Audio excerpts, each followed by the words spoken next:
नमस्कार। आप सभी लोगों का पाटलिपुत्र जीके क्लासेज में हार्दिक स्वागत है। आज हम लोग भारतीय राष्ट्रीय कांग्रेस के बारे में चर्चा करेंगे, जो आधुनिक भारतीय इतिहास के अंतर्गत भारतीय राष्ट्रीय आंदोलन के अंतर्गत एक महत्वपूर्ण टॉपिक से है। तो आइए हम लोग भारतीय राष्ट्रीय कांग्रेस के बारे में चर्चा करते हैं। कांग्रेस शब्द अमेरिका के इतिहास से लिया गया है।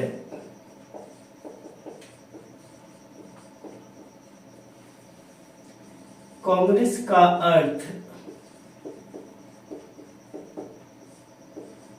लोगों का समूह होता है।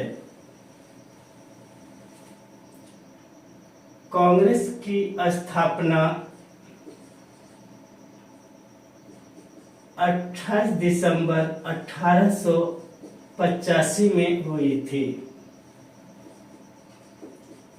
स्थान गोकुलदास तेजपाल संस्कृत विद्यालय, मुंबई। संस्थापक ए.ओ. ह्यूम था।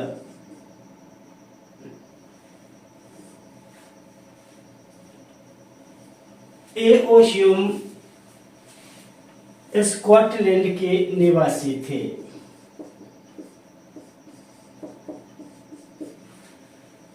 वे एक सेवानिवृत्त ICS अधिकारी थे।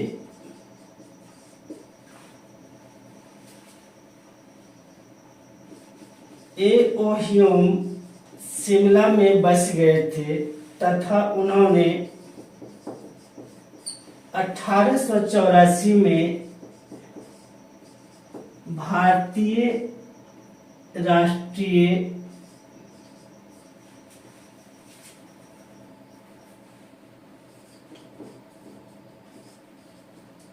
संघ इंडियन नेशनल यूनियन की स्थापना किए थे। ए.ओ. ह्यूम ने इंडियन नेशनल यूनियन की स्थापना के बाद बंबई,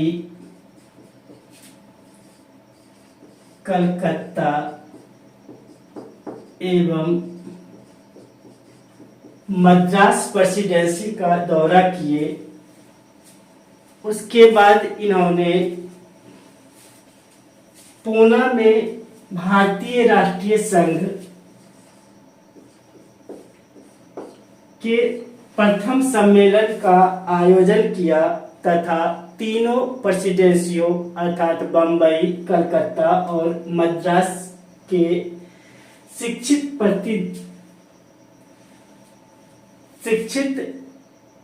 प्रतिनिधियों को पुणे में आमंत्रित किया, लेकिन पुणे में प्लेग फैल जाने के कारण स्थान परिवर्तित करके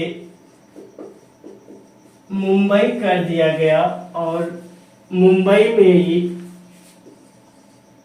28 दिसंबर 1885 को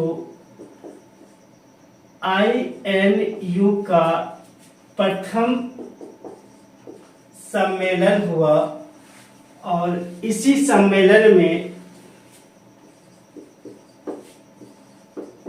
दादा भाई नौरोजी के सुझाव पर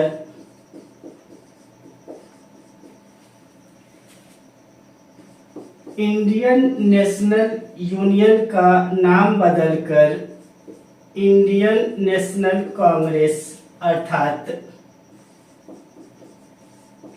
भारतीय राष्ट्रीय कांग्रेस कर दिया गया। इस प्रकार Indian national union Indian national Congress के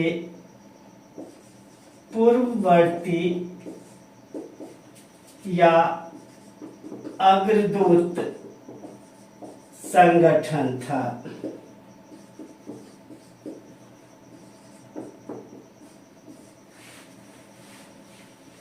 एक बार पुनः सुने।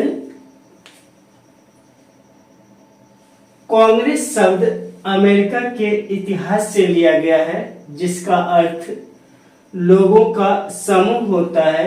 कांग्रेस की स्थापना 28 दिसंबर 1885 को हुई। स्थान गोकुलदास तेजपाल संस्कृत विद्यालय मुंबई। इसके संस्थापक ए.ओ. ह्यूम थे। ए.ओ. ह्यूम स्कॉटलैंड के निवासी थे। वे सेवानिवृत्त आईसीएस अधिकारी थे। शिमला में बस गए। 1884 में भारतीय राष्ट्रीय संघ इंडियन नेशनल यूनियन की स्थापना की तथा बम्बई, कलकत्ता एवं मद्रास प्रेसिडेंसी का दौरा करके पुणे में इंडियन नेशनल यूनियन के प्रथम सम्मेलन का आयोजन किया तथा तीनों प्रेसिडेंसी के प्रशिक्षित लोगों को आमंत्रित किया, लेकिन पुणे में प्लेग फैल जाने के कारण स्थान परिवर्तित करके मुंबई कर दिया और 28 दिसंबर 1885 को इंडियन नेशनल यूनियन का प्रथम सम्मेलन हुआ और इसी सम्मेलन में दादा भाई नौरोजी के सुझाव पर इंडियन नेशनल यूनियन का नाम बदल करके इंडियन नेशनल कांग्रेस अर्थात भारतीय राष्ट्रीय कांग्रेस कर दिया गया। इस प्रकार Indian national union Indian national Congress के पूर्ववर्ती या अग्रदूत संगठन बना। भारतीय राष्ट्रीय कांग्रेस के संस्थापक ए.ओ. ह्यूम तथा महासचिव ए.ओ. ह्यूम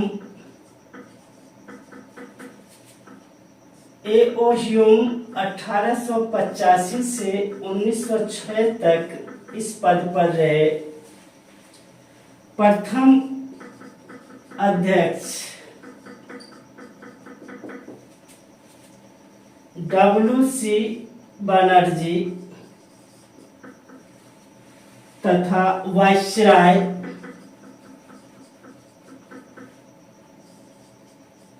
लॉर्ड डफरिन थे।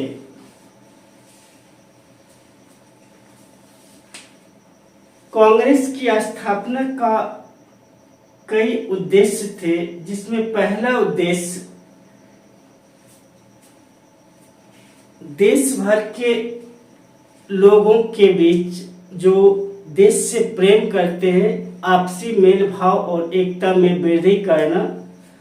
दूसरा, जाति धर्म संप्रदाय एवं क्षेत्रीयता को त्याग करके राष्ट्रीय भावना को विकसित करना। तीसरा, सभी लोगों को एक राष्ट्र की भावना का विकास करना। और चौथा, जनता की मांगों का सूत्रीकरण और प्रस्तुतिकरण। कांग्रेस की स्थापना में ब्रिटिश सरकार कांग्रेस की स्थापना के साथ ही ब्रिटिश सरकार ने प्रारंभ में इसका सहयोग किया था। डफरिन ने कांग्रेस की स्थापना में सहयोग किया था तथा एक अवसर पर इन्होंने भोज का भी आयोजन किया था, लेकिन बाद में इन्होंने कांग्रेस की आलोचना करना शुरू कर दिया और इन्होंने कांग्रेस को अल्पसंख्यक लोगों का संस्था का करके मजाक उड़ाया। वायसराय लॉर्ड कर्जन ने भी कांग्रेस की आलोचना की और 1900 ईस्वी में उसने कहा कि कांग्रेस अब लड़खड़ा रही है और गिरने वाली है और मेरा उद्देश्य है कि मेरे प्रवास के दौरान कांग्रेस पार्टी का अंत हो जाए। पुनः 1905 में लॉर्ड कर्जन ने कांग्रेस के अध्यक्ष के नेतृत्व में एक कांग्रेसी प्रतिनिधि मंडल से मिलने से इनकार कर दिया था। इसी प्रकार सर सैयद अहमद खां कांग्रेस के विरोधी थे और इन्होंने इसका विरोध करने के लिए संयुक्त भारतीय राजभक्त सभा का गठन किया था। साथ ही इन्होंने बनारस के राजा शिव प्रसाद के साथ मिलकर के भी कांग्रेस का विरोध किए थे। इसके साथ ही महात्मा गांधी ने स्वतंत्रता प्राप्ति के बाद कहे थे कि भारतीय राष्ट्रीय कांग्रेस को एक संस्था के रूप में समाप्त कर दिया जाना चाहिए।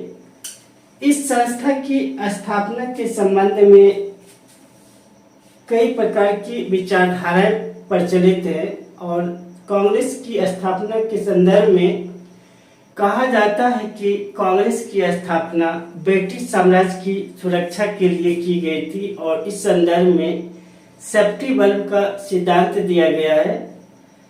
ह्यूम यद्यपि भारत से प्रेम करता था और साथ ही अपने देश से भी वह प्यार करता था और उन्होंने देखा कि जब ब्रिटिश सरकार खतरे में है तो उस स्थिति में जो है ब्रिटिश सरकार को बचाने के लिए उसने जो भारत में क्रांतिकारी गतिविधियां उबल रही थी उसकी सुरक्षित निकास के लिए कांग्रेस जैसी संस्था का उपयोग किया ताकि सेफ्टी वर्क के रूप में इस्तेमाल किया जा सके।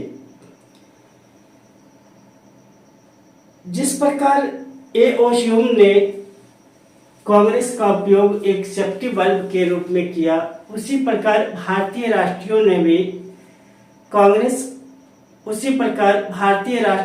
ने भी ए.ओ. ह्यूम का त्वरित चालक के रूप में उपयोग किया ताकि अगर किसी भी प्रकार की ब्रिटिश गाज गिरती है तो वो सबसे पहले ए.ओ. ह्यूम पर गिरे और इस प्रकार जो है यह सुरक्षा बल का सिद्धांत की पुष्टि जो है लाला लाजपत राय ने भी किए। लाला लाजपत राय ने कहा कि कांग्रेस जो है वह डफरिन के दिमाग की उपज है। कांग्रेस से संबंधित और कई प्रकार से प्रश्न पूछे जाते हैं जिसमें अध्यक्ष और उसमें कांग्रेस अधिवेशन में पारित किए गए प्रस्तावों से संबंधित भी प्रश्न रहते हैं, तो उसकी चर्चा करते हैं। पहले आप लोग स्क्रीनशॉट ले लीजिए, उसके बाद उसकी चर्चा करते हैं। आइए अब हम लोग कांग्रेस के महत्वपूर्ण अधिवेशन के बारे में चर्चा करेंगे। कांग्रेस के अधिवेशन से संबंधित दो प्रकार के प्रश्न पूछे जाते हैं, एक में कांग्रेस के अध्यक्ष से संबंधित और दूसरे महत्वपूर्ण कांग्रेस अधिवेशन में लिए गए निर्णय एवं प्रस्ताव से संबंधित प्रश्न पूछे जाते हैं। तो शुरुआत करते हैं कांग्रेस के महत्वपूर्ण अधिवेशन की। सबसे पहले बम्बई अधिवेशन 1885, डब्ल्यू.सी. बनर्जी प्रथम अध्यक्ष थे। पुनः कलकत्ता अधिवेशन 1886, दादा भाई नौरोजी इसके अध्यक्ष थे। मद्रास अधिवेशन 1887, बदरुद्दीन तैयब जी प्रथम मुस्लिम अध्यक्ष थे। सर्वप्रथम देसी भाषा में भाषण दिया गया था। पुनः इलाहाबाद अधिवेशन 1888 में हुआ, जॉर्ज यूल इसके अध्यक्ष थे। ये प्रथम यूरोपीय अध्यक्ष थे। कांग्रेस के संविधान का निर्माण किया गया। बम्बई अधिवेशन 1889 में हुआ, सर विलियम बेडरबर्न इसके अध्यक्ष थे। मताधिकार की आयु 21 वर्ष कर सार्वजनिक वयस्क मताधिकार की मांग किया गया था। पुनः नागपुर अधिवेशन 1891 में हुआ, जिसमें कांग्रेस का संविधान पारित किया गया। लाहौर अधिवेशन 1893 में हुआ, दादा भाई नौरोजी इसके अध्यक्ष थे। सिविल सेवा परीक्षा की भारत में मांग की गई। मद्रास अधिवेशन 1894 में हुआ।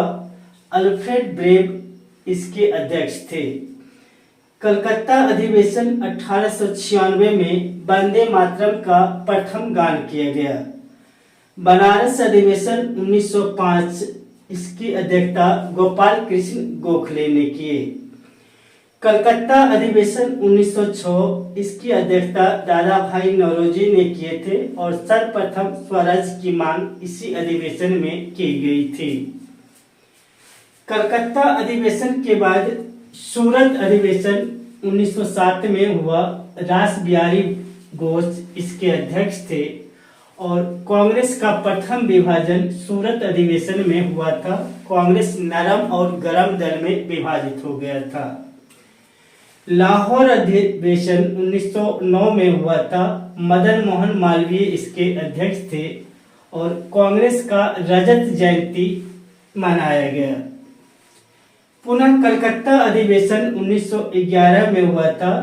जनगण मन का प्रथम गान इसी अधिवेशन में किया गया था। बांकीपुर बिहार 1912 में अधिवेशन हुआ था।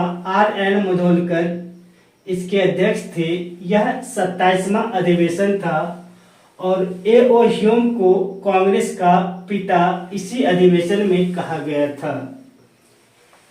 बम्बई अधिवेशन 1915 में लॉर्ड विलिंगटन ने भाग लिया था, जो बाद में भारत के वायसराय बने थे। लखनऊ अधिवेशन 1916 की अध्यक्षता अंबिका चरण मजूमदार ने किए थे। इस अधिवेशन में नरम दल और गरम दल एवं कांग्रेस लीग के बीच समझौता हुआ।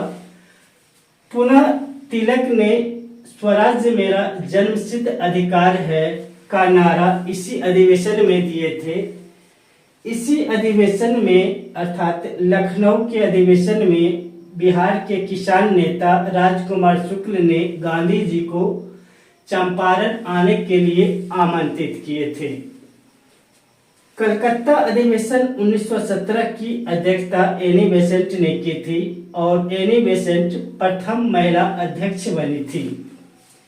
दिल्ली अधिवेशन 1918 कांग्रेस का दूसरा विभाजन इसी अधिवेशन में हुआ था। अमृतसर अधिवेशन 1919 पंडित मोतीलाल नेहरू इसकी अध्यक्षता किए थे।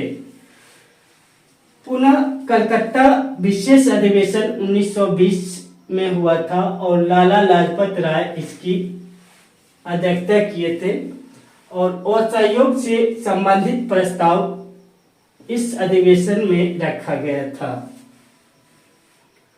आप लोग इसका स्क्रीनशॉट ले लीजिए। कलकत्ता विशेष अधिवेशन के बाद अगला महत्वपूर्ण अधिवेशन नागपुर में 1920 में कांग्रेस का नियमित अधिवेशन होता है, जिसकी अध्यक्षता सी विजय राघवाचारी ने किए थे और इसमें असहयोग प्रस्ताव पारित किया जाता है। अगला महत्वपूर्ण अधिवेशन 1921 में अध्यक्ष अहमदाबाद में हुआ, जिसकी अध्यक्षता चित्तरंजन दास ने किए थे। वो जेल में थे और जेल में उनके होने के कारण इनकी अध्यक्षता हकीम अजमल खान ने की थी।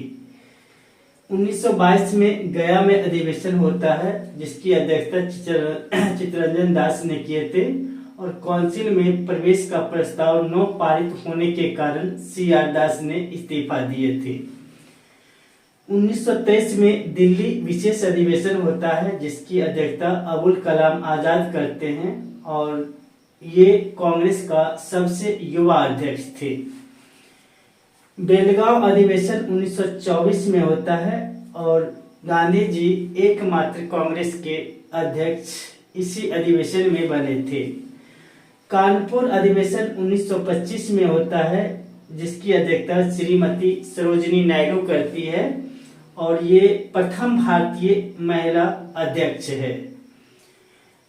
1926 के गुवाहाटी अधिवेशन में कांग्रेसियों के लिए खद्दर पहनना अनिवार्य कर दिया गया। 1927 के मद्रास अधिवेशन की अध्यक्षता डॉक्टर M.A. अंसारी ने किए थे और इस अधिवेशन में साइमन कमीशन के बहिष्कार का निर्णय लिया गया था। 1928 के कलकत्ता अधिवेशन की अध्यक्षता पंडित मोतीलाल नेहरू ने किए थे। कलकत्ता अधिवेशन के बाद लाहौर अधिवेशन 1929 में हुआ था। इसकी अध्यक्षता जवाहरलाल नेहरू ने किए थे। इसमें पूर्ण स्वराज का प्रस्ताव पारित किया गया था और पहली बार तिरंगा रावी नदी के तट पर फहराया गया था तथा 1931 में कांग्रेस का अधिवेशन कराची में होता है। इसकी अध्यक्षता वल्लभ भाई पटेल करते हैं और इसमें मौलिक अधिकार से संबंधित प्रस्ताव पारित किए गए थे। बम्बई अधिवेशन 1934 की अध्यक्षता डॉक्टर राजेंद्र प्रसाद करते हैं। लखनऊ अधिवेशन 1936 की अध्यक्षता जवाहरलाल नेहरू करते हैं और इसमें उन्होंने समाजवाद को बेहतर बताया। फैजपुर अधिवेशन 1937 की अध्यक्षता जवाहरलाल नेहरू ने किए थे और ये कांग्रेस का स्वर्ण जयंती अधिवेशन था। हरिपुरा अधिवेशन 1938 की अध्यक्षता सुभाष चंद्र बोस ने किए थे। पुनः त्रिपुरी अधिवेशन 1939 में हुआ था जिसकी अध्यक्षता सुभाष चंद्र बोस ने किए थे और इस अधिवेशन में सुभाष चंद्र बोस ने पट्टाभी सितार मैया को पराजित किए थे। चूंकि पट्टाभी सितार मैया गांधी जी के प्रतिनिधि थे और पट्टाभी की हार पर गांधी जी ने कहे थे कि पट्टाभी सितार मैया की हार जो है वह मेरी हार है। और इस हार के बाद जो है कांग्रेस वर्किंग कमेटी ने सुभाष चंद्र बोस का साथ नहीं दिया था, जिसके कारण सुभाष चंद्र बोस कांग्रेस की अध्यक्षता त्याग दिए थे और राजेंद्र प्रसाद अगले अध्यक्ष बने थे। रामगढ़ अधिवेशन 1940 की अध्यक्षता मौलाना अबुल कलाम आजाद ने किया था और ये सबसे लंबे समय तक स्वतंत्रता के पूर्व सबसे लंबे समय तक 1940 से 1945 तक कांग्रेस के अध्यक्ष रहे थे। मेरठ अधिवेशन 1946 में हुआ था और आचार्य जेवी कृपलानी इसकी अध्यक्षता किए थे। स्वतंत्रता के समय भारतीय राष्ट्रीय कांग्रेस के अध्यक्ष जेवी कृपलानी थे। सुरेंद्र नाथ बनर्जी कांग्रेस की स्थापना के समय उपस्थित नहीं थे। सोनिया गांधी स्वतंत्रता के बाद सबसे लंबे समय तक कांग्रेस की अध्यक्ष रही थी। कांग्रेस के प्रथम अधिवेशन में 72, द्वितीय में 436 और तृतीय में 607 प्रतिनिधियों ने भाग लिया था। पुनः कांग्रेस प्रथम अधिवेशन में 2 मुस्लिम, द्वितीय में 33, तृतीय में 81 तथा चतुर्थ में 221 मुस्लिम प्रतिनिधियों ने भाग लिए थे। इसके साथ ही कांग्रेस और उससे जुड़े हुए प्रश्न भारतीय राष्ट्रीय आंदोलन के दौरान भी चर्चा किए जाएंगे। फिर मिलते हैं अगले वीडियो में, तब तक के लिए धन्यवाद।